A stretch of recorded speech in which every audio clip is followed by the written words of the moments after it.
Ô Paulo, a propósito, conta a história da médica, sua colega de trabalho, que tem essa capacidade de transparência, não é isso? Ela é uma A corpos médica. opacos. Conta essa história. Eu estava com 17 ou 18 capítulos do livro A Medicina Mediúnica do Futuro escritos. E pensei, será que tem algum médico médium que podia me dizer o que acontece com ele, com ela, dentro de um centro cirúrgico, dentro de um ambulatório? Bom, tem uma médica médium lá no Largo Frei Luiz trabalhando há 7 anos.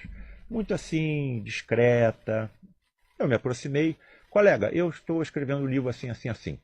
Você podia me dizer o que acontece com você como médium dentro de um centro cirúrgico, de um ambulatório? Ela me olhou assim um pouquinho desconfiada, falou assim, vou pensar. Passaram-se assim 7 dias, eu voltei à carga. Olha, vou aceitar o seu convite com uma condição. Qual é? Que você não coloque o meu nome no livro. Muito bem, não coloco. E aí ela começou a me contar tudo o que acontecia com ela dentro do hospital, dentro do centro cirúrgico. Nádia, tudo que eu tinha escrito nos 17 ou 18 capítulos do livro que já estava pronto, acontecia com ela. E ninguém sabia que eu estava escrevendo o livro. Eu escrevi um capítulo, eu escrevi 2. Ela, a visão mediúnica dela vê mais médicos desencarnados dentro de um centro cirúrgico do que médicos encarnados. Em determinados momentos, assessorada por médicos espirituais, a vidência dela, a visão dela adquire transparência. Ela vê os corpos dos pacientes por dentro. Ela tem condições mediúnicas de penetrar dentro dos corpos dos pacientes e ver os órgãos internamente. A visão dela adquire microscopia. Exatamente, como se fossem essas microcâmeras, não é isso? Como se fossem microcâmeras. Só que ela tem com a visão direta. Isso. E, quer dizer, então o que eu estou... Olha o nome do livro, A Medicina Mediúnica do Futuro. Os médicos serão médiums. Os médicos serão médiums. Eu vou voltar. Vou ingressar numa faculdade de medicina. Vão examinar o meu ADN, tenho a genética da mediunidade, serei desenvolvido por professores profundos e estudiosos do assunto. É isso que vai ser a medicina do futuro. A medicina mediúnica do futuro. As minhas dúvidas não existem. Não existem. Há muito tempo. Estão resolvidas. Agora, você podia falar então, já que o caso dessa médica é tão especial, não é isso? É tão contundente. Você trabalha com ela no mesmo centro cirúrgico? Não, ela trabalha em outro hospital. Uhum. Ela pertence ao corpo de médiuns do Lar de Frei Luiz. Sim.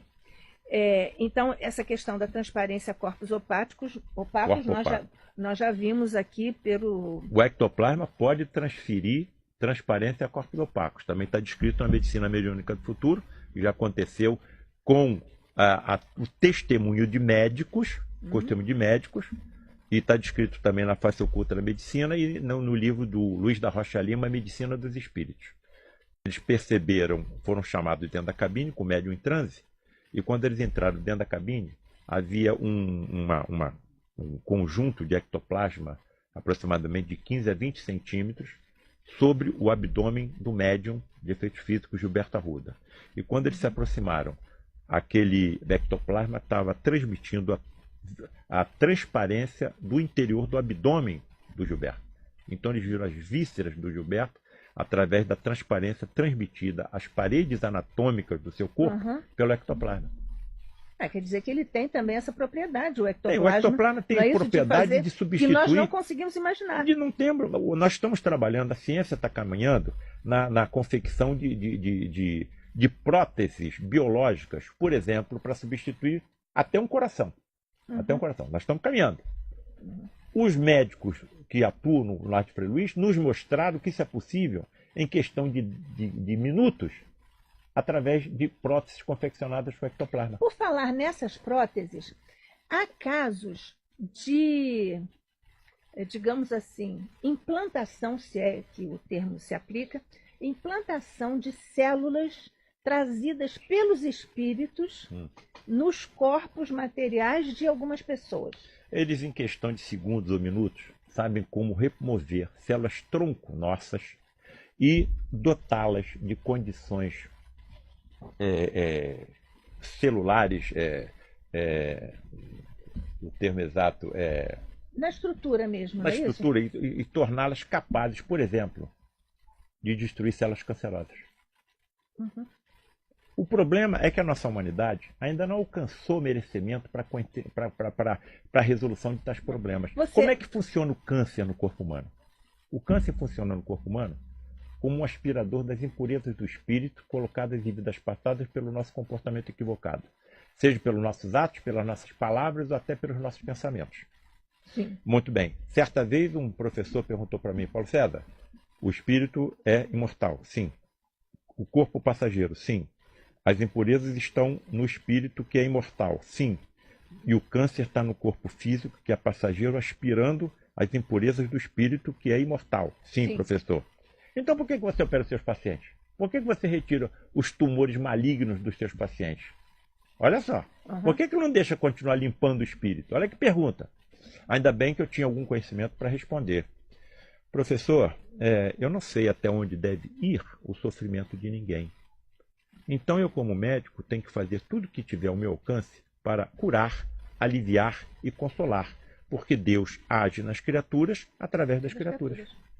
Ô Paulo César, você tem conhecimento de como, através de que mecanismos e de onde são, de que elementos são retiradas essas células especiais que os espíritos trazem e implantam, digamos, num órgão de uma pessoa encarnada, uma pessoa comum como nós? O que eles dizem é o seguinte, as condições que essas células-tronco recebem desses médicos dos passos espirituais são características imunológicas. Eles dotam essas células com características imunológicas específicas para a destruição de células cancerígenas. Sabem como fazer isso. Mas, por exemplo, no caso de uma outra doença que não seja câncer, olha, pode ser? Eu vou dizer a maior experiência que eu tive na vida com esses fenômenos. A maior experiência que eu tive na vida. Um professor meu, que tinha uma insuficiência mitral, que não acreditava em nada, comparou o lado de Frei Luís à colônia de Ginjones, onde mais de 1000 tinham se suicidado, mas aí desenvolveu uma insuficiência mitral e já estava em vias de fazer uma prótese lá em São Paulo, no Instituto do Coração. Eu toquei no assunto com ele novamente. Professor, façam parte de um grupo assim. Eu vejo tantas pessoas serem beneficiadas, não todas, mas vejo. Quem sabe que eu não seria beneficiado? Aceitou. Nesse dia, Frederic von Stein, que era o médico que mais atua, ele não se materializou. Ele veio super incorporado no seu médium. A superincorporação é um estágio superior à incorporação. Quando o espírito está super incorporado ou encarnado no seu médium, o médium não lembra de nada, nem percebe nada. E muitas vezes o espírito fala em línguas desconhecidas pelo médium, que é o fenômeno da xenoglossia. E estávamos, eu e mais 4 médicos assistindo o tal procedimento. Frederico colocou o meu professor sobre um leito e não estava na escuridão completa, e sim sobre uma ligeira luminescência de uma luz elétrica azulada sobre o leito onde estava o meu professor. O Frederico, super incorporado no seu médium, começou a massagear o tórax desse professor e, sem se descuidar do que estava fazendo, disse: Paulo César, quer dizer, com aquela voz rígida de alemão. Isso. Né? Paulo César? Sim, Frederico. Você está vendo o que está acontecendo? Sim, Frederico. Então relate em voz alta para os seus colegas que aqui estão o que é que você está vendo. Frederico, aí onde você está massageando o tórax do nosso professor, eu estou vendo uma poça de sangue. E no meio dessa poça de sangue eu estou vendo alguma coisa branca. Então pegue isso branco que você está vendo e puxe. Eu fui lá naquele fragmento branco que eu estava vendo no meio daquela poça de sangue sobre o tórax do meu professor e puxei. E a válvula mitral dele veio na minha mão. Eu fiquei com aquela peça ensanguentada na palma da minha mão, olhando para os meus 4 colegas que estavam comigo. O Ronaldo Luiz Gazola, secretário de Saúde do Estado, cirurgião, Luiz Augusto Queiroz, cardiologista, Paulo Roberto, angiologista, e José Carlos Campos, anestesista. 5 médicos vendo o procedimento acontecer. Olhamos um para o outro. Frederico, eu posso fazer uma pergunta a você? Sim. Se a válvula mitral dele está na minha mão, como é que ele está vivo? Nós sabemos como desmaterializar ou desintegrar molecularmente a peça defeituosa, e à medida que ela vai sendo desmaterializada, nós vamos materializando simultaneamente uma prótese de ectoplasma no seu lugar. Então não tem solução de continuidade. Posso fazer a segunda pergunta? Sim. Eu posso mandar examinar isso aqui? Pode. Mandei 2 patologistas examinarem. Todos 2 concluíram que era tecido cardíaco. Aí, olha só. Certa vez eu perguntei, Frederico, esses procedimentos hiperfísicos que vocês fazem, com os teus sentidos capazes de ver até moléculas, até átomos, vocês não poderiam poupar os vasos sanguíneos e evitar sangramento? Sim, podemos. Então por que vocês deixam os pacientes sangrarem dessas formas que nós estamos vendo seguidamente? Nunca vi utilizar nenhum instrumento metálico, só as mãos e a força mental. Isso. Resposta do Frederico, você sabe por que nós deixamos o sangue aparecer? Para se convencerem. Para que aumente a fé do paciente. Exatamente. E a sua. Viu? Baixei a cabeça, nunca mais toquei no assunto. Pois é. Olha, nós estamos assim no finalzinho do programa. Chegaram aqui muitas participações, mas eu tenho queridos que nos mandaram essas mensagens maravilhosas, eu vou passá-las todas para o Paulo, mas é que nós queríamos partilhar com vocês uma experiência que nós pedimos ao Paulo para contar. No finalzinho do programa, nós só temos 1 minuto. Olha, eu tinha uma paciente com câncer de mama e que desenvolveu metástase para todo o esqueleto. Não tinha mais nada a fazer. E eu levei ela numa reunião de materialização.